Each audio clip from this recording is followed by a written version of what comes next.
Hello నమస్తే, welcome to ANN Telugu morning news. ప్రేక్షకులందరూ కూడా మన ఏఎన్ఎన్ తెలుగు మార్నింగ్ న్యూస్కి స్వాగతం పలుకుతూ ఈరోజు మన ఏఎన్ఎన్ తెలుగు మార్నింగ్ న్యూస్ని మహాపత్రికతో మొదలు పెట్టేద్దాం.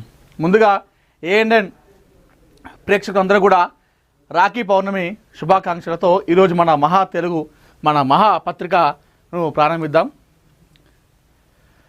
మహాపత్రికలో ముందు టాప్ న్యూస్ చూసుకుంటే, డిలిమిటేషన్పై ఏకపక్ష నిర్ణయాలు వద్దు, అఖిలపక్ష భేటీ పెట్టండి, మోడీకి ఖర్గే లేకే 543 లోక్సభ స్థానాలు, మరో 25 ఏళ్ళు మార్చొద్దు అని చెప్పేసి నడుస్తూ ఉంది. ఈ డిలిమిటేషన్ పైన ఇండియా కూటమి, సో ఇటు ఎన్డీఏ కూటమికి వ్యతిరేకంగా ఇండియా కూటమి వీళ్ళు ఎప్పటికప్పుడు మీటింగ్లు పెడతా ఉన్నారు, సమావేశాలు పెడుతూ దీనిపైన డిలిమిటేషన్ పైన ఏకపక్ష నిర్ణయాలు తీసుకోవద్దు అని చెప్పేసి ఇటు ఇండియా కూటమి చెప్తా ఉంది. ఇండియా కూటమికి ఈ 543 పార్లమెంట్ స్థానాలు ఉన్నాయి ఇండియాలో, దాన్ని మార్చద్దు, దాన్ని అస్సలు మార్చద్దు. ఆ మార్చిన తర్వాత మళ్ళా ఆ మహిళా బిల్లు ప్రవేశపెట్టద్దు. ఏదైనా ఇచ్చినట్టయితే మహిళా బిల్లును ఈ 543 పార్లమెంట్ స్థానాలుగానే ఇచ్చేయండి. అయితే ఖర్గే ఏం చెప్తున్నారంటే, అఖిలపక్ష భేటీ పెట్టండి, అందరు నిర్ణయాలు తీసుకోండి, కానీ ఏకపక్ష నిర్ణయాలు సరికావు అని చెప్పేసి చెప్తా ఉన్నారు. ఇష్టానుసారంగా ఏది పడితే చేస్తామంటే అది కరెక్ట్ కాదు ప్రజాస్వామ్య దేశంలో అని చెప్పేసి ఖర్గే చెప్తా ఉన్నారు. ఇప్పుడు ఏదైతే 543 పార్లమెంట్ స్థానాలు ఉన్నాయి మన దేశంలో, పార్లమెంట్ ఎంపీ స్థానాలు 543, ఈ స్థానాలను అలానే ఉంచాలి, దాన్ని పెంచద్దు ఎట్టి పరిస్థితిలో, ఇంకొక 25 సంవత్సరాలు ఇలానే కొనసాగాలి అని చెప్పేసి చెప్తా ఉన్నారు.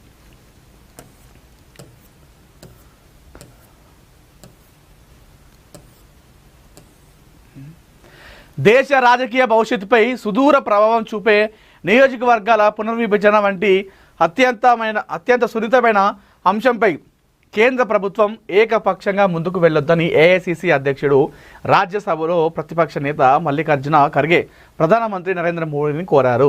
డిలిమిటేషన్ ప్రతిపాదనలపై పార్లమెంటులో బలవంతంగా బిల్లు ప్రవేశపెట్టే ప్రయత్నం చేయకుండా ముందుగా అన్ని రాజకీయ పార్టీలతో సమగ్రంగా చర్చించాలని డిమాండ్ చేశారు.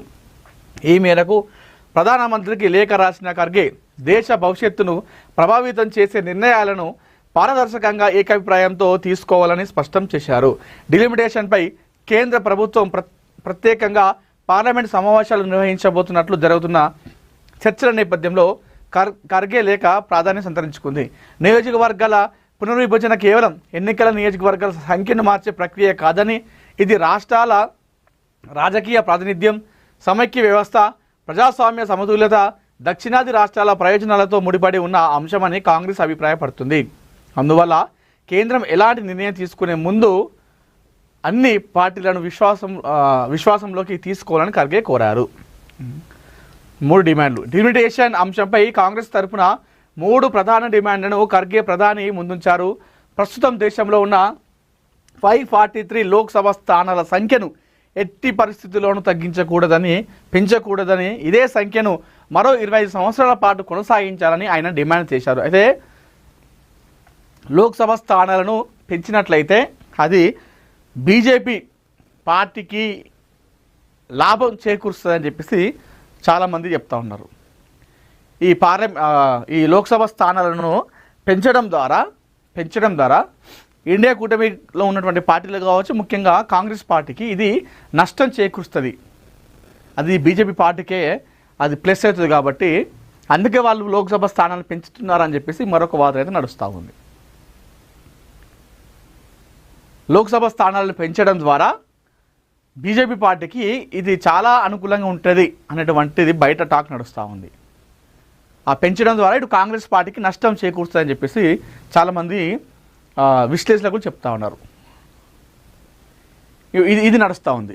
ఈ నేపథ్యంలోనే బీజేపీ పార్టీ అందుకోసమే మరొకసారి బీజేపీ కేంద్రంలోకి అడుగు పెట్టడానికే ఈ సంఖ్యను పెంచుతూ ఉందని చెప్పేసి చాలామంది చెప్తా ఉన్నారు.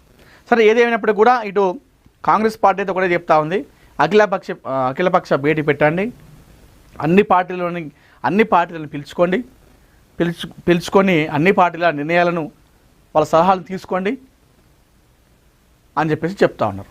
ఏకపక్ష నిర్ణయాలు కరెక్ట్ కావాలని చెప్పేసి చెప్తా ఉన్నారు.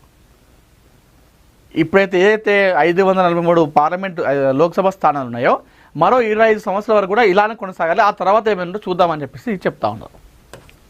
మరి దీనికి ఎన్డీఏ ప్రభుత్వం ఏం చెప్తుందో చూడాలి. మళ్ళీ మోడీనే. ఇప్పుడు ఎన్నికలు జరిగితే 326 సీట్లు, జనవరి సర్వేతో పోలిస్తే 26 సీట్ల దక్కుదల. India Today mood of the nation survey. ఇప్పటికిప్పుడు మళ్ళీ ఎన్నికలు పెడితే కూడా మోడీనే వస్తాడట. ఇప్పటికిప్పుడు ఎన్నికలు పెడితే కూడా మళ్ళీ మోడీనే అధికారంలోకి వస్తాడట, ప్రధానమంత్రిగా కూర్చుంటాడట. సర్వేలు చెప్తా ఉన్నాయి. దేశంలో ఇప్పటికిప్పుడు లోక్సభ ఎన్నికలు జరిగితే ప్రధానమంత్రి నరేంద్ర మోడీ నాయకత్వంలోని ఎన్డీఏ కూటమి పూర్తి మెజార్టీతో మళ్ళీ అధికారంలోకి వచ్చే అవకాశాలు ఉన్నాయని ఇండియా టుడే సి ఓటర్ నిర్వహించిన తాజా mood of the nation survey వెల్లడించింది.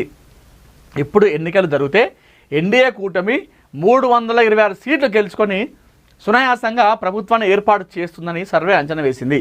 అయితే ఈ ఏడాది జనవరిలో నిర్వహించిన ఎంఓటిఎన్ సర్వేతో పోలిస్తే ఎన్డీఏ కొంత బలం తగ్గిందని స్పష్టం చేసింది. జనవరి సర్వేలో 352 సీట్లు వస్తాయని అంచనా వేయగా ప్రస్తుతం 26 సీట్లు తగ్గి 326 సీట్లకు పడిపోయింది. అయితే ఎన్డీఏ కూటమి బలం తగ్గుదల వెనుక నీట్ ఎగ్జామ్, రామ మందిర విరాళాల చోరీ, ఈ20 పెట్రోల్ వంటి అంశాలు ఉన్నాయని రాజకీయ విశ్లేషకులు అంచనా వేస్తున్నారు. అవును, ఒకటి నీట్ అని చెప్పుకోవాలి, ఎగ్జామ్ అని చెప్పుకోవాలి, ఇది రామ మందిర అయోధ్యది విరాళాల చోరీ అని చెప్పి అనుకోవచ్చు, ఈ20 పెట్రోల్ అనుకోవచ్చు, అదేవిధంగా ఈ పెట్రోల్ హైక్స్ కావచ్చు, ఇవన్నీ కూడా వస్తాయి. సో జనవరిలో ఇదే సర్వే చేసిందంట. ఏది మన India Today C Voter survey చేస్తే జనవరిలో, అంటే ఒక 6 నెలల కింద చేసినటువంటి సర్వేలో, 7 నెలల కింద చేసిన సర్వేలో అప్పుడు 352 సీట్లు వస్తాయి ఎన్డీఏ కూటమి ఇప్పటికిప్పటి మళ్ళొకసారి పోటీ చేస్తాయని చెప్పేసి వచ్చింది. 7 నెలల తర్వాత మళ్ళీ చేస్తే 26 సీట్లు తగ్గి 326కి వచ్చింది. అంటే ఈ మధ్యకాలంలో అక్కడ కాక్రోచ్ జనతా పార్టీ చేసినటువంటి ధర్నాలు, నిరసన, దానివల్ల కూడా మైనస్ అయింది. నీట్ ఎగ్జామ్ వల్ల, అయోధ్య రామ మందిర్ అదొకటి, ఈ పెట్రోల్ రేట్లు పెంచడం, డీజిల్ రేట్లు పెంచడం, ఇవన్నీ వల్ల వాళ్ళకి ఇవన్నీ మైనస్ అయినాయని చెప్పేసి మనం చెప్పుకోవచ్చు. కానీ ఇప్పటికైనా కూడా ఇప్పటికిప్పుడు ఎన్నికలు పెడితే, లోక్సభ ఎన్నికలు పెడితే మరొకసారి ఎన్డీఏ కూటమి 326 సీట్లు సునాయాసంగా గెలుస్తాయట. సునాయాసంగా అంటే అయ్యో తగ్గఫారు కాదు, 326 సీట్లు సునాయాసంగా గెలిచి మరొకసారి ఎన్డీఏ ప్రభుత్వం ఏర్పాటు చేస్తుంది. మరొకసారి ప్రధానమంత్రి మోడీనే కూర్చుంటాడట. ఇప్పటికిప్పుడు మళ్ళీ ఎలక్షన్స్ పెడితే ఇండియా మొత్తంలో ఇది కథ. మరి ఇదే ఫ్లో మరో 2.5 సంవత్సరాల వరకు ఉంటుందా అన్నది కూడా చూసుకోవాలి. ఎందుకంటే గత జనవరిలో చేసినటువంటి సర్వేలో 352 ఉండే అప్పుడు సీట్ల వీళ్ళకి. అయితే 7 నెలల తర్వాత చేసినటువంటి అదే సర్వేలో 326కి వచ్చింది, 26 తగ్గింది.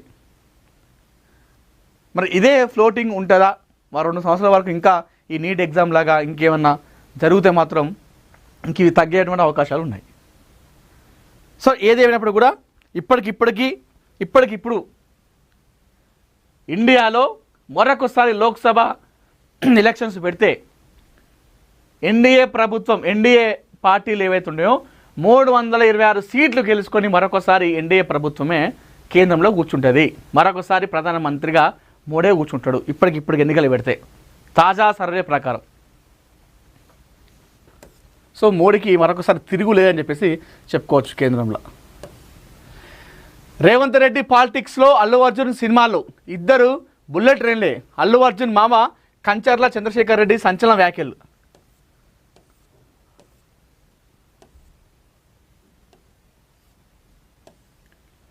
సో అల్లు అర్జున్ మామ కాంగ్రెస్ చెప్తా ఉన్నారు, ఇద్దరు బుల్లెట్లే, ఒకరేమో రాజకీయాలు దూసుకుపోతుంటే ఇంకొకరేమో సినిమాల్లో దూసుకెళ్తున్నారు, ఇద్దరు కూడా బుల్లెట్లే అని చెప్పేసి చెప్తా ఉన్నారు అల్లు అర్జున్ మామ. ఐకాన్ స్టార్ అల్లు అర్జున్ రాజకీయ భవిష్యత్తుపై ఆయన మామ కాంగ్రెస్ సీనియర్ నేత కంచర్ల చంద్రశేఖర్ రెడ్డి చేసిన వ్యాఖ్యలు ఇప్పుడు సోషల్ మీడియాలో హాట్ టాపిక్గా మారాయి. తాజాగా ఓ ఇంటర్వ్యూలో